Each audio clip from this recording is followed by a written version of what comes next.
The Golden Age Restored. As I pondered in my mind the marvels of the Most High and the duty of fervent love to our neighbours, which he laid upon us, I remembered the wheat harvest, when Reuben, the son of Leah, found a dame in the field, which Leah gave to Rachel for the love of the patriarch Jacob. Then I was carried forward, being plunged in profound thought to the time of Moses, who rendered potable the golden calf which Aaron had formed, by reducing it to powder in the fire, throwing it into the water, and giving it to the children of Israel to drink. And I marvelled greatly at the wonderful and masterly destruction of the metal by the man of God. But when I reflected upon the matter, the truth was borne in upon my mind, and my eyes were opened like those of the disciples of Emmaus, who knew their master in the breaking of bread, and my heart burned within me.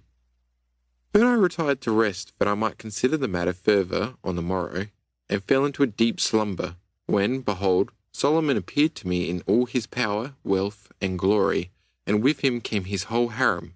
60 were queens, 800 concubines, and of virgins there was a countless number. One of them was his most beautiful dove, and was dearest to his heart. They formed a procession according to the Catholic rite, in the centre of which was one greatly praised and beloved, whose name was like ointment poured out, and whose fragrance was sweeter than that of spices. The fiery spirit of this person was the key for the opening of the temple, for entering the Holy of Holies, and taking hold on the horns of the altar. When the procession had been performed in the manner aforesaid, Solomon showed me the one centre in the triangle of the centre, and opened my understanding.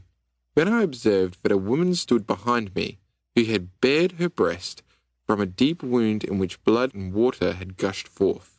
Her thighs were like 2 half-moons, made by the master. Her navel was like a round goblet, her belly like a heap of wheat, set about with roses, her breasts like 2 young roes that are twins, her neck like a tower of ivory, her eyes like the fish pools of Heshbon by the gate of Baphrabim, her nose like the tower of Lebanon, which looks towards Damascus, her head like Carmel, and the hair of her head like royal purple. Her garments, which were rancid, ill-savoured, and full of venom, lay at her feet, where she had cast them, and at length she broke forth into these words, I have put off my coat, how shall I put it on? I have washed my feet, how shall I defile them? The watchmen that went on about the city found me, they smote me, they wounded me, they took away my veil from me.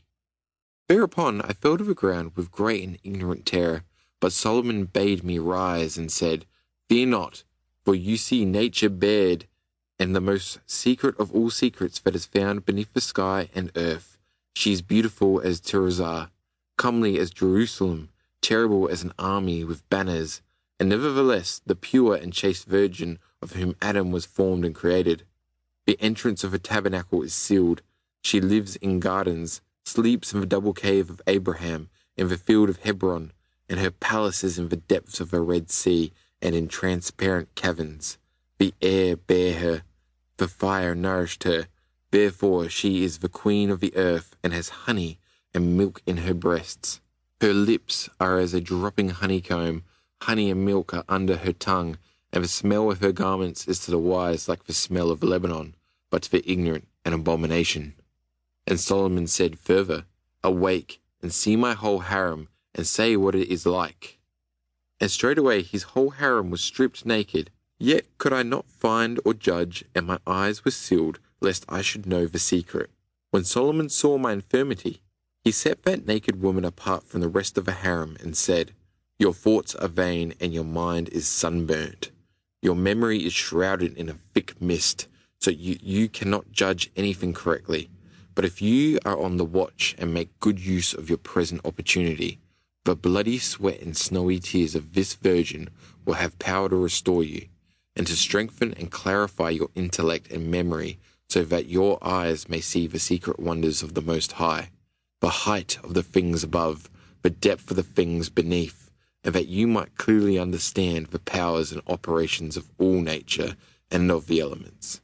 Your intellect shall be silver, and your memory golden.